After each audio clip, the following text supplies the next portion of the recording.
Pangalawa po mga kapatid sa Islam na kalulugudan natin kay Allah ay ang ar-rida an syara'illahi wa hukmihi, ay ang pagkalugod sa mga batas ng Allah subhanahu wa ta'ala at sa kanyang mga rules, mga batas ng Allah at sa kanyang mga hatol. So, saan po natin makita ang mga batas ng Allah? Makikita po natin ang mga batas ng Allah sa Quran at sa Hadith. Kabilang sa kanyang mga batas na inobligado niya tayo magdasal ng 5 beses sa araw-araw. At ipinagbawal niya sa atin ang lahat ng ipinagbawal niya. Ang lahat po ng ipinagbawal ng Allah ay makakasama sa atin kaya ipinagbawal niya. Lahat naman ng ipinahintulot niya ay hindi makakasama sa atin kaya ipinahintulot niya. Lahat ng mga utos niya ay makakabuti sa atin kaya ipinag-utos niya sa atin. Kailangan din natin kalugdan o kailangan din tayo makontento sa mga rules ng Allah, mga hatol ng Allah subhanahu wa ta'ala. Ano po ang mga halimbawa ng mga hatol ng Allah? Kabilang sa mga hatol ng Allah, ang sinumang maggawa ng kabutihan ay gagantimpalaan niya. Sino naman ang gagawa ng kasalanan ay paparusahan niya. Sino man ang papatay ay dapat patayin. Sino man ang magnakaw ay dapat putulan ng kamay. Sino man ang iinom ng alak ay dapat parusahan. Sino man ang ganyan. Marami ang mga hatol ng Allah subhanahu wa ta'ala. So, tulad mga kapatid ng ipinahintulot ng Allah na mag-asawa ang mga kalalakihan na may kakayahan ng 2. So kabilang yan sa batas ng Allah na bilang paalaala sa ating lahat ay hindi tayo pwede magalit sa ganyang bagay dahil yan ay batas ng Allah. Batas ng Allah na ipinahintulot sa mga kalalakihan ng mag-asawa. So hayaan mo kung nakalaan sa'yo o hindi. Kung hindi nakalaan ay pagpasalamatan mo kay Allah. Kung nakalaan naman ay dapat mo tanggapin dahil yan po ay batas ng Allah subhanahu wa ta'ala. Tulad din po ng inobligado sa atin ang magtakip o magsuot ng proper dress sa mga kababaihan. Yun ay batas ng Allah subhanahu wa ta'ala na hindi tayo dapat magalit na bakit ipinag-utos o inobligado ng Allah na takpan ang katawan natin kahit na mainit, takpan ang mukha natin. Batas yan ng Allah mga kapatid. Batas ng Allah na bawal makipag-date sa lalaki na hindi natin kaano-ano. Bawal ilantad ang katawan lalo na sa social media. So yun lahat mga kapatid ay batas ng Allah na kailangan natin. Kailangan tayo makontento dyan. Kailangan hindi tayo nagre-reklamo kasi ang pagre-reklamo ay tanda na hindi ka kontento. Wala sa'yo ang rida, ang kalugod, pagkalugod sa batas ng Allah subhanahu wa ta'ala. Hindi tayo dapat umaayaw o nagagalit. Wala tayong aayawan, kagagalitan sa anumang bagay na ibinaba o ipinahayag ng Allah sa Quran at sa hadith ni Propeta Muhammad sallallahu alaihi wasallam dahil lahat po yan mga batas ng Allah. Kung ano ang katuruan ng Islam ay kailangan natin tanggapin, kailangan tayo makontento. Magpapakumbaba tayo sa anumang napapaloob sa Quran at sa hadith at magpapasakop tayo sa kanya. Magpapasakop tayo sa lahat ng kautusan ng Allah at sa kautusan ng kanyang sugo at kailangan tayo makontento sa batas ng Allah subhanahu wa ta'ala na wala tayong pipiliin. Hindi po pwede sa atin na may pipiliin tayo sa mga batas ng Allah. Hindi pwede sa mananampalataya na pipiliin niya kung ano ang angkop sa kanyang kagustuhan at ayaw niya, kung ano ang ayaw niya sa batas ng Allah ay hindi niya tatanggapin. Hindi po yan pwede sa isang mananampalataya. Basta batas ng Allah sa Quran at batas ng Allah sa Hadith ay hindi tayo pwede pumili. Wala tayong choice kundi tanggapin natin bilang mananampalataya. Sinabi ng Allah, sa Suratul Baqarah verse 208, ya ayyuhalladhina amanu dkhulu fis silmi kaffa wala tattabi'u khutuwati syaitan innahu lakum aduwwum mubin. O kayong mga mananampalataya, pumasok kayo sa Islam ng buo-buo. Pumasok kayo sa Islam ng buo. Huwag niyo pagpilian na ito ay gagawin ko dahil gusto ng sarili ko. Ito ay hindi ko gagawin dahil ayaw ng aking sarili. So, hindi yan pwede sa mananampalataya dahil ang utos sa atin ay pumasok tayo sa Islam ng buo. Ipapasok natin ang ating mga puso. Paano po tayo papasok? Magpapasakop po tayo sa Islam.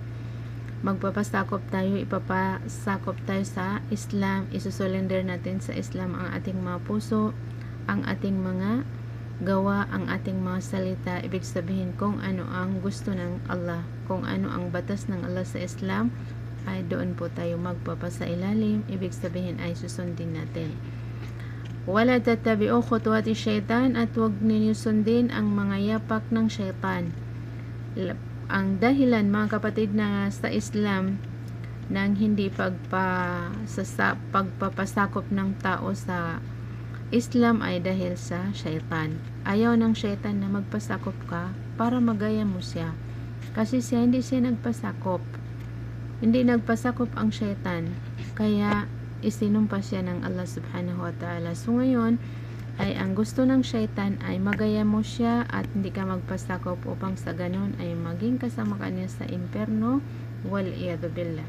Kaya bawal sa atin na sinabi ng Allah na wala tattabi'u khutuwati syaitan, huwag ninyo sundin ang mga hakbang ni syaitan. Innahu lakum aduwwum mubin. Sa katotohanan ay siya para sa inyo ay malinaw na kaaway. Malinaw na kaaway dahil kaaway ni Adan at si Eva na kung saan tayo nanggaling. Ang mananampalataya, ang totoong mananampalataya, mga kapatid, ay nalulugod. Kontento kay Allah na bilang Panginoon. Kontento kay Allah sa pagkapanginoon ng Allah subhanahu wa ta'ala. So ano ang pagkapanginoon ng Allah? Ang pagkapanginoon ng Allah ay siyang tagapaglikha. Kaya kung ano man ang itsura mo, ay dapat ka makontento. Kung ano ang katayuan mo, kasi ang Allah ang nagtutustos, yun ang ibig sabihin ng Rab, na nagtutustos, naglikha, nagtutustos, kung ano man ang ibinigay sa atin na tustos, ay dapat tayong malugod. Ganun ang mananampalataya na natutuwa o nakukontento kay Allah na bilang Panginoon, wabil Islami dina, at nakukontento sa Islam bilang relihiyon. Ibig sabihin ay hindi siya nagrereklamo sa anumang batas ng Islam. Masaya siyang sumusunod sa mga kautusan ng Islam bilang Muslim. Walang reklamo, walang comment. Wabi Muhammadir Rasula, nakukontento kay Muhammad na bilang sugo ng Allah subhanahu wa ta'ala. Ang pagkalugod kay Allah, mga kapatid, sa Islam, sa kanyang mga nilaan sa atin at sa kanyang mga batas ay ito po ang paraiso sa mundo. Ito po ang paraiso sa mundo. Ang alin? Ang pinag-aaralan natin ngayon na malugod ka sa mga batas ng Allah at malugod ka sa mga kapalaran na nilaan ng Allah sa iyo. Kasi pag nalugod ka, wala kang reklamo, kung ano man ang nangyayari sa iyo ay masaya ka.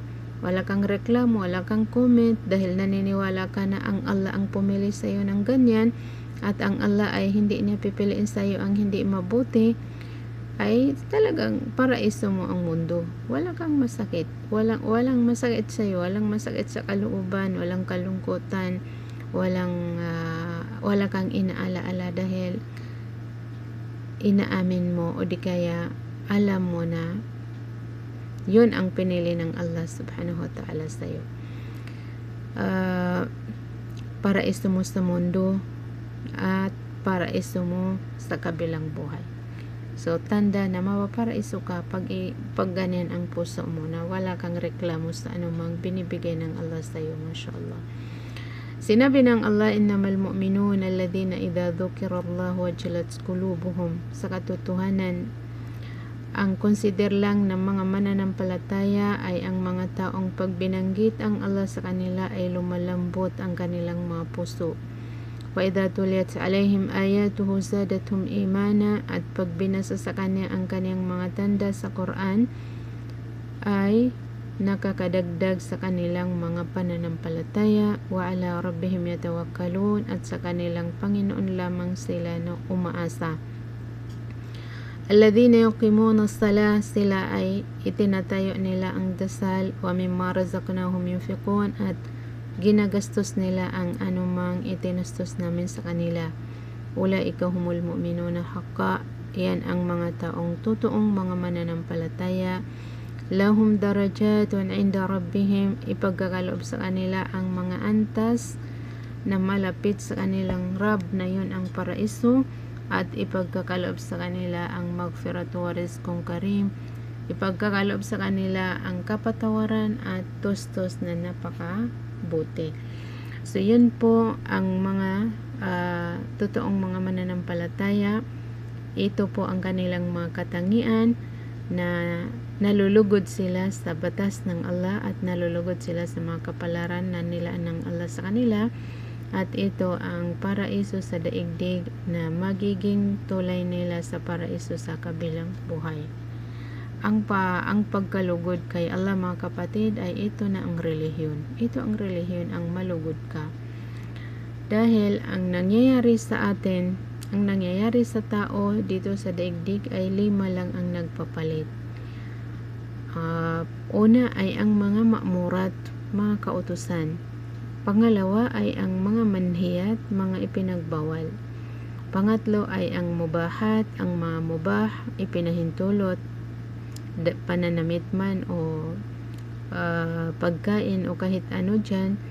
Pang-apat ay ni'amum mus'ida, mga biyaya na ikakatuwa ng ating mga sarili. Panglima ay balaya mu'lima, mga pagsubok na mga masasakit na pagsubok. So ito lang ang dumadaan sa 24 hours natin. Mga utos tulad ng mga dasal, 5 pillars of Islam, mga bawal, maliit lang ang mga bawal sa pagkain, bawal sa pananamit, bawal sa pananalita, bawal sa pananampalataya, bawal sa pag-uugali. So yun dapat ay kailangan natin ibantayan para hindi tayo magkasala, Ang mga mubah, ang lawak ng mga mubah na okay lang na gawin natin, mubah sa pagkain, mubah sa pananamit, mubah sa hanap buhay. So mga biyayang ikinatutuwa ng ating mas sarili, ito ang mas marami, mga kapatid. Minsan lang tayo nagkakaroon ng masakit na mga pagsubok. Kaya pag ginamit ito ng tao sa ikakatuwa ng Allah, ay tunay na nakuha niya, tunay na nagtagumpay siya. Nagtagumpay siya pag lahat dito pumasa at lahat natuwa sa 5 ito. Sinabi ng Allah na innal ladhina amanu wa amilus salihati ulaika hum khairul bariyah. Sa katotohanan ay ang mga mananampalataya at ginawa nila ang mga mabubuti ay sila ang mga mabubuting naninirahan dito sa ibabaw ng lupa. Jazaohum, na ang kanilang gantimpala, inda rabbihim, sa kanilang Rab, Jannatu Aden, ay ang Jannatu Aden. Masya Allah. Una, mga kapatid, ay ang mga mananampalataya at gumagawa ng mga mabubuti. Kabilang sa mga sign na mananampalataya ay nalulugod ka kay Allah sa kanyang mga kapalaran at sa mga batas niya. Ang mga mananampalataya at gumagawa ng mga mabubuti ay igagantimpala sa kanila ang Jannatu Aden, paraisong Aden, tajri min tahtihal anhar, na dumadaloy sa kanyang mga kababaan ang mga ilog, khalidina fiha abadan, mananatili sila doon ng walang dulo. Radiyallahu anhum wa radu'an, nalugod sila kay Allah at nalugod din ang Allah sa kanila. So ito ang point of view, mga kapatid, sa Islam, na dagdag sa pananampalataya ng tao at sa paggagawa niya ng kabutihan na nalulugod siya kay Allah. So saan tayo malulugod kay Allah ulit? Malulugod tayo sa mga kapalaran ng Allah, mabuti man ito o masakit, at malulugod tayo sa mga batas ng Allah at sa kanyang mga hatol. So, bakit sila napunta sa Jannatu Aden? Dahil nalugod sila, nakontento sila kay Allah, kaya ipinagkaloob din ng Allah sa kanila ang kaniyang kalugudan. Dhalika liman khasya rabba, yun ay para sa mga taong natakot sa kaniyang Rabb. Sino man ang malugod sa pinili ng Allah sa kanya ay walang pangangarapin na iba. Pag na kontento ka sa pinili ng Allah sa iyo, ay hindi ka na mangangarap ng iba kasi alam mo na ito ang mas mabuti, ito ang pinakamainam dahil ito ang pinili ng Allah sa akin. Tulad halimbawa kung ikaw ay hindi nagka-asawa, ay yun ang pinili ng Allah sa iyo, kaya hindi ka dapat nalulungkot, hindi ka dapat nag-worry, hindi ka nagrereklamo dahil hindi ka nagka-asawa, dahil naniniwala ka na yun ang pinili ng Allah sa iyo. Kaya hindi ka na mangangarap ng iba pang pipiliin. Tulad halimbawa din ng mga hindi nagkaanak, na yun ay pinili ng Allah sa iyo, kaya kontento ka dyan. Hindi ka na mangangarap ng iba kasi alam mo na yun ang pinili ng Allah sa iyo dahil yun ang pinakamainam para sa iyo. Masya Allah. Sino man ang malugod kay Allah na tanggapin niya ang pinili ng Allah sa kanya, ay wala siyang hahanapin, wala siyang magugustuhan maliban sa pinili ng Allah sa kanya, dahil ang Allah ay arhamu bil abdi min nafsihi, mas maawain ang Allah sa tao kaysa kanyang sarili. Wa rabbuka yakhluqu ma yasha, sinabi ng Allah Suratul Qasas verse 68, wa rabbuka yakhluqu ma yasha, ang iyong Rabb na ang Allah ay nililikha niya ang anumang gusto niya, wa yakhtar, at saka pumipili siya. Pumipili ang Allah, mga kapatid. Kung ano ang mainam sa atin, ayun ang pinipili niya, kaya dapat natin maunawaan para makontento tayo kasi marunong magpili ang Allah. Marunong siya magpili kaysa atin. Kung siya ang magpipili, pipili niya sa atin ang mas mabuti. Kung tayo ang pipili, ay maaari magkamali tayo, di ba? Ma kana lahumul khira, hindi nararapat sa kanila ang khiyara, magpili. Subhanallahi wa ta'ala amma yushrikun, kalwalhatian ang Allah sa mga bagay na ipinagtatambal nila sa kanya. Kaya tingnan niyo ang Allah, mga kapatid, ang pumipili sa atin bilang mga mananampalataya. Kaya dapat lang tayo malugod, dapat lang tayo makontento. Ma kana lahumul khira, hindi sila dapat magpili, walang choice, wala tayong choice. Ang pumipili, mga kapatid, ay si Allah subhanahu wa ta'ala, kaya bumubuhay po ito sa ibada na at tawakkul. Tawakkul, umaasa, magpapaubaya sa sarili kay Allah subhanahu wa ta'ala. Ang kalugodan, pagkalugod kay Allah sa anumang ipinagkaloob niya sa atin, sa kapalaran natin, ay kabilang ito sa mga malalaking mga pagsamba ng ating mga puso, na kontento tayo sa management ng Allah subhanahu wa ta'ala, kontento tayo sa anumang pinili ng Allah sa atin, dahil alam natin na yun ang mas mainam para sa atin. Kaya pag ganun, mga kapatid, ay hindi na tayo makipagsiksikan sa mga tao sa mundong ito. Hindi na tayo makikipagsiksikan kasi kung ano ang binigay ng Allah sa atin, ay satisfied na tayo, kontento na tayo doon. So diba totoo na paraiso natin sa daigdig, na magiging karugtong niya ang paraiso natin sa kabilang buhay. Sa dalangin natin kay Allah na maging kabilang tayo sa mga taong binuksan ng Allah sa kanila ang kaalaman na naging daan nila sa paraiso dito sa daigdig, at patuloy sa paraiso sa kabilang buhay. Maraming salamat sa inyong lahat. Biyayaan nawa kayo ng Allah. Subhanakallahumma bihamdik. Asyhadu an la ilaha illa anta astaghfiruka wa atubu ilaik.